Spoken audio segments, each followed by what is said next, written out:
Okay ఉత్తరాదిన effect ఉంటుంది, ఉత్తరాదిన కానీ దక్షిణాదిన ఈ రామ మందిర అంశం ఎలాంటి కీలక పరిణామం దారితీయబోతుంది, ఎలాంటి కీలక అంశం కాబోతుంది అంటే ఏం చెప్తారు రామారావు?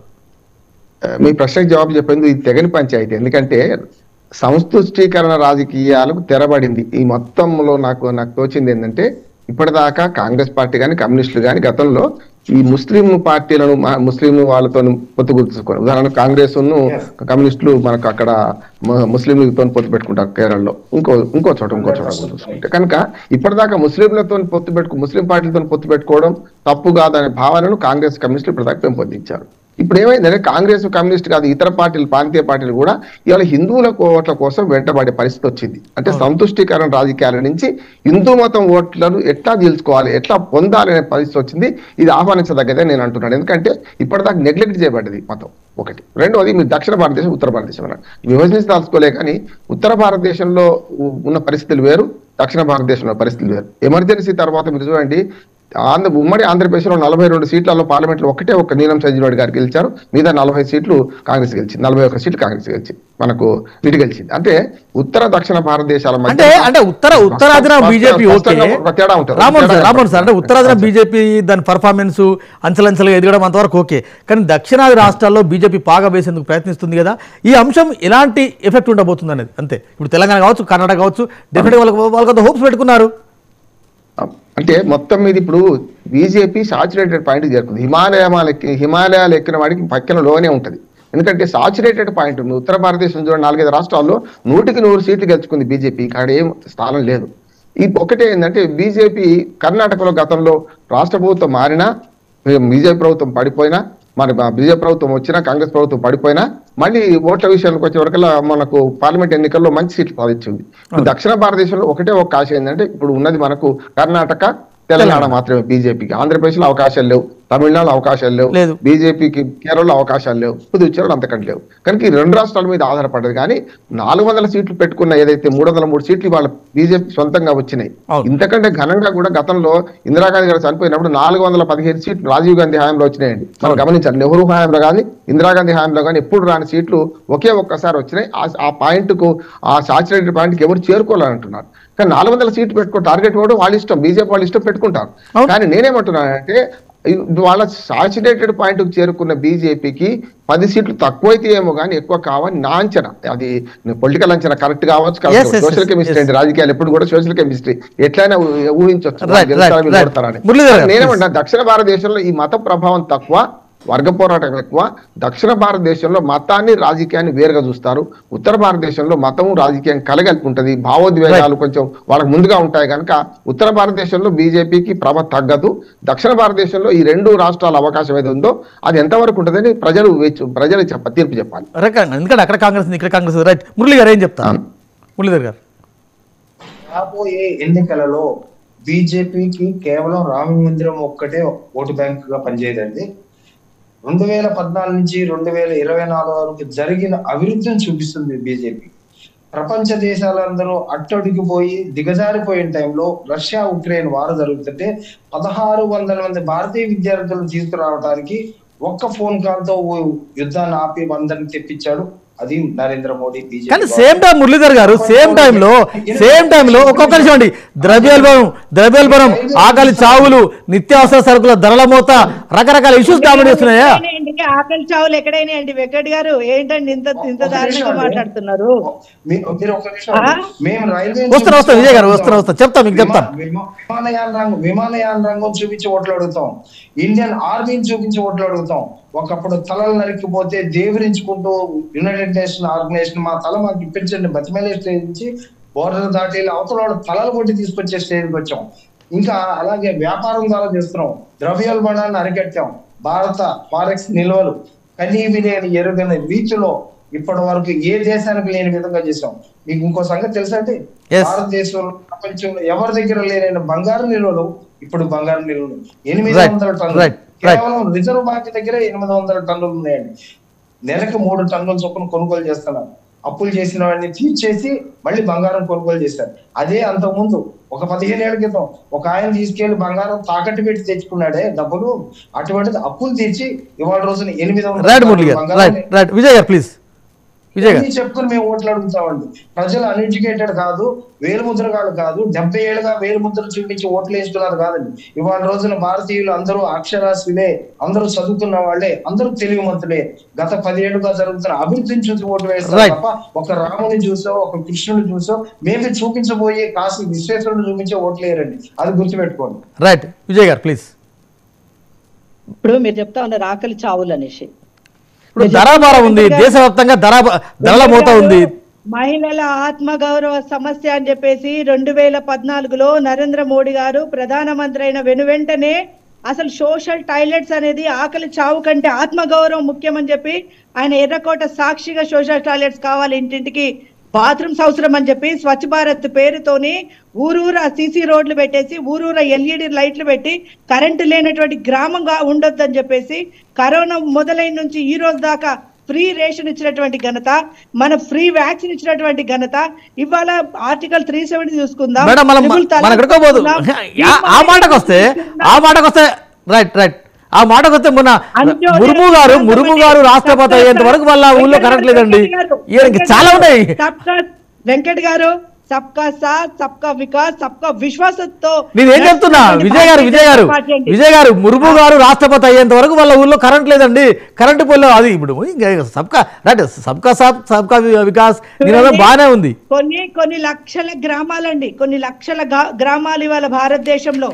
అంటే గ్రామానికి ప్రతి ఒక్క గ్రామాన్ని చూసుకుంటున్నట్టు ఒక టార్చ్ లైట్ పట్టుకొని ఎట్లయితే వెతుకుతారో మనం వెలుతురు కోసము ఎట్లయితే పట్టుకొని వెళ్తామో అట్లా ఇవాళ నరేంద్ర మోడీ గారు 2014 నుంచి ఈ రోజు వరకు కూడా ఆయన చేతిలో టార్చ్ లైట్ వదులుతలేడండి. భారతదేశాన్ని ఒక ముత్యంలా కడుగుతా ఉన్నాడండి. సస్యశ్యామలంగా ఉన్నట్టు భారతదేశాన్ని కాపాడుతున్నాడండి. ఇది ఒకసారి మీరు గమనిస్తే బాగుంటుంది. సంజయ్ రెడ్డి గారు లోక్సభ ఎన్నికల్లో రామ జన్మభూమి ఒకటే కాదు అనేక అభివృద్ధి పథకాల ఎజెండాతో వారు ఓటింగ్ వెళ్తున్నారు. ఏం చెప్తారు, ఎలా ఫేస్ చేస్తారు మీరు? వాళ్ళు ఫస్ట్ పెట్టే ఎజెండాలో ఇదే పెడతారు, రామజన్మ మన అయోధ్య టెంపుల్ పెడతారు. సరే అది వాళ్ళ ఇష్టం పెడతారండి. వారు ఇనాగ్రేట్ చేసుకున్నారు, వారి ఖాతాలో వేసుకుంటారు, తప్పేముంది? ఒకటండి, అది ఎవరి సొత్తు కాదండి, పబ్లిక్ ది, బీజేపీది కాదు, లేకపోతే ఇంకొకటి కాదు, ట్రస్ట్ నుంచి వచ్చింది. వాళ్ళు పెట్టుకుంటే వాళ్ళ గురించి మేము మాట్లాడాల్సిన అవసరం లేదు. ఒకటి వెంకట్ గారు భక్తి గురించి చెప్తున్నారు. మీరు బోరు ఓన్ చేసుకోరు.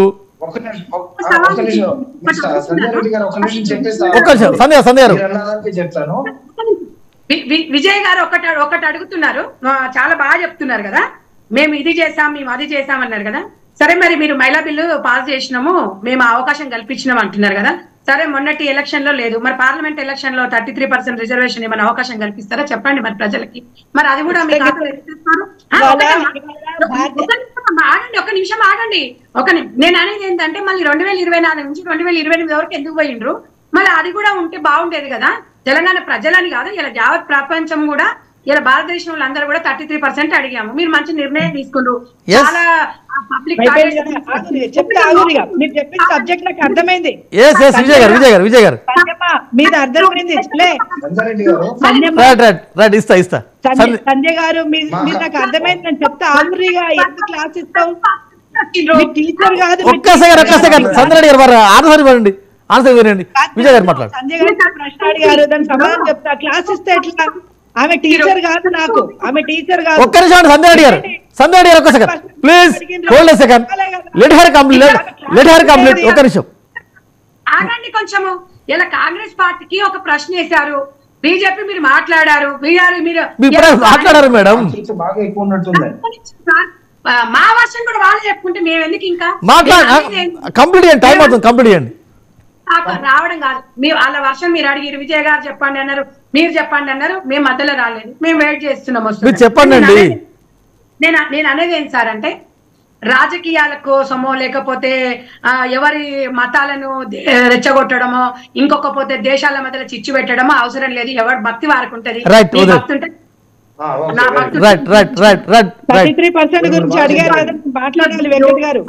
పూసేసి మీరు వాళ్ళ మీద పూసేసి మేము ఇది కట్టాము మేము ఓట్లు అడుగుతాం కాదు. దేశానికి కొన్ని వేల మంది లక్షల మంది కట్టారు, ఓట్లు అడుగుతారు, తప్పే ఉంది అంటున్నా. వారు కట్టారు, ప్రచారం చేసుకుంటారు, ఓట్లు అడుగుతారు.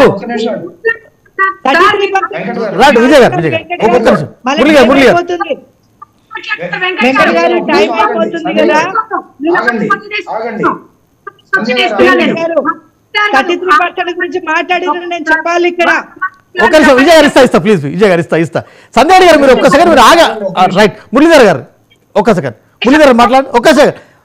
సంధ్య గారు ఒక్క సెకండ్, సంధ్య గారు ఒక్క సెకండ్ అండి. సంధ్య రెడ్డి గారు మీతో ఇదే సమస్య మేడం. ఒక్క సెకండ్ ఆగండి. ఇట్లా తొందరగా ఎట్లా అండి? ఒక్క సెకండ్, వన్ సెకండ్. సమర్థించడమే తప్పు. రైట్. వాళ్ళు కట్టి ఇది అందరూ ఇలా వీళ్ళే చెప్తున్నారు 7,000 పార్టీలకు అతీతంగా వచ్చినారు సెలబ్రిటీస్ అంటే. మీరు మాట్లాడిన దానికి వాళ్ళు చెప్పిన దానికి పొంతనే కాదు. ఎవరి అభిప్రాయాలు వాళ్ళని గౌరవించాలి. మీరు పార్టీ ఇది మీరేదో అవునండి, వారు రామజన్మభూమి కట్టారు, ఇనాగ్రేట్ చేశారు, రేపు ప్రచారం కూడా వాడుకుంటారు. వారి పార్టీ వారి ఇష్టం అంటున్నా, తప్పే ఉందంటున్నా నేను. మురళి గారు ప్లీజ్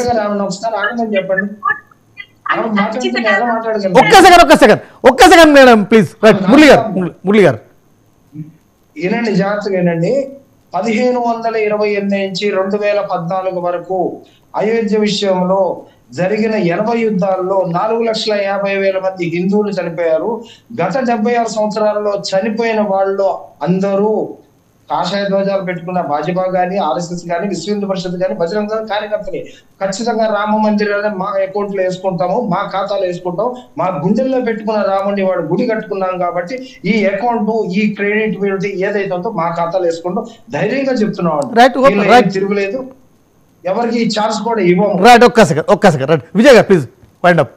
విజయ్ గారు ఈ రోజు 33% గురించి సంజయ్ గారు మాట్లాడుతూ ఉన్నారు కదా. నేను చెప్తున్నా, భారతీయ జనతా పార్టీలో 33% ఆల్రెడీ బాధ్యతలలో, అంటే పార్టీ బాధ్యతలలో మాకు 33% ఇవ్వాలి కదండి, నాటి నుంచి ఉంది. ఇంకోటి చెప్తా, ఈ రోజు మాకు మొన్న పోయిన అసెంబ్లీ ఎలక్షన్ లో ఏ పార్టీ ఇవ్వలేనంత మహిళలకి ఓటు టికెట్లు ఇచ్చిందండి. లాస్ట్ టైం 18లో కూడా 14 మందికి టికెట్లు ఇచ్చిందండి. ఏ పార్టీ కూడా ఇవ్వలేదండి. ఈ రోజు కేంద్ర పార్టీ కూడా ఎక్కువ మంది మహిళా మంత్రులని, ఈ రోజు ఎక్కువ శాతం కేంద్రంలో మంత్రులను ఉంచిండ్రండి. అంటే రక్షణ శాఖకే ఒక మహిళ నుంచిండ్రు, ఆర్థిక శాఖకే మహిళలు నుంచినటువంటి ఘనత అండి. ఇది ఏ పార్టీ కూడా చేయలేదండి. ఇట్లా చెప్పుకుంటా పోతే సరే ఇప్పుడే మొత్తం ఎందుకు అమల్లో పెట్టలేదు, ఇవాళకి అమలు కాకపోయినా రేపు భవిష్యత్తులో అయితే అందరు రాజకీయంగా చేసిర్రు. మహిళా బిల్లును పెట్టి రాజకీయం చేశారు. కనీసం ఈ బీజేపీ ఆధ్వర్యంలోనన్నా అమలు పెట్టే దిశగా అయితే పోతుంది కదా. అందుకు ఒక మహిళగా స్వాగతించాల్సింది పోయి మళ్ళీ దీన్ని కూడా రాజకీయం చేయడం అంటే కాంగ్రెస్ కే సొంతమైతుంది. రెండే మాటలు. ఇప్పటిదాకా ఒక మాట, ఇద్దరు నిజం చెప్తున్నారు. గ్లాసులో సగం నీళ్లు ఉన్నాయి, ఎంత నిజమో నీళ్లు లేని కూడా అంతే. ఎందుకంటే అభివృద్ధి నిరంతర ప్రక్రియ, ఒక్కనాడు తీరేది కాదు. అంటే ప్రభుత్వాలు శాశ్వతం, పార్టీలు అశాశ్వతం. ఎప్పుడో వాజ్పేయి గారు స్వర్ణభుజి, చతుర్భుజి రోడ్లు ప్రారంభిస్తే ఆగలే కదా, ఇప్పటిదాకా కొట్టినే అవుతున్నాయి కదా. దేశంలో అభివృద్ధి ప్రక్రియ నిరంతరంగా కొనసాగుతుంది. ప్రభుత్వాలు మారినా అది గమనించాలి. రెండోది, ఈ అంశాన్ని రాజకీయంగా అందరూ వాడుకుంటారు కూడా నేను అంటున్నాను. విజయ్ గారు చెప్పారు, మురళి గారు చెప్పారు, కాదు సార్, ఇందాక విజయ్ గారు చెప్పారు, మురళి గారు చెప్పారు. డెఫినెట్ గా రామ్ జన్మభూమి, మన రామ్మోహన్ సార్, రామ్ జన్మభూమి అస్త్రం, రామ జన్మభూమి ఎజెండా ఎన్నికల్లో ఒక ప్రధాన ఎజెండాగా కాబోతుంది. దానిలో తప్పే ఉందంటున్నారు వారు.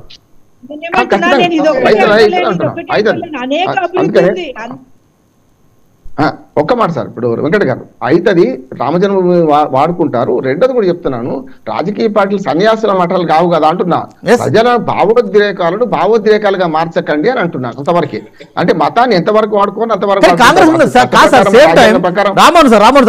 కాంగ్రెస్ ముందు ఆప్షన్ అండి, సేమ్ టైం వాడుకుంటుంది అంటున్నా. వాడుకుంటుంది. ఇప్పుడు కాదండి, కాంగ్రెస్ ముందు ఆప్షన్ అండి. అవును, కాంగ్రెస్ ముందు ఆప్షన్ అండి. కాంగ్రెస్ ముందు ఆప్షన్ అంటారా? సమర్థించుకోవాల్సి వస్తుంది. ఇప్పుడు మేము పోకపోవడానికి నిజంగా కాంగ్రెస్ పార్టీలో చాలా మంది మిత్రులు ఉన్నారు. వాళ్ళు కూడా ఏమనుకుంటున్నారంటే మనం పోకపోయి తప్పు చేశామా అనుకునే వాళ్ళు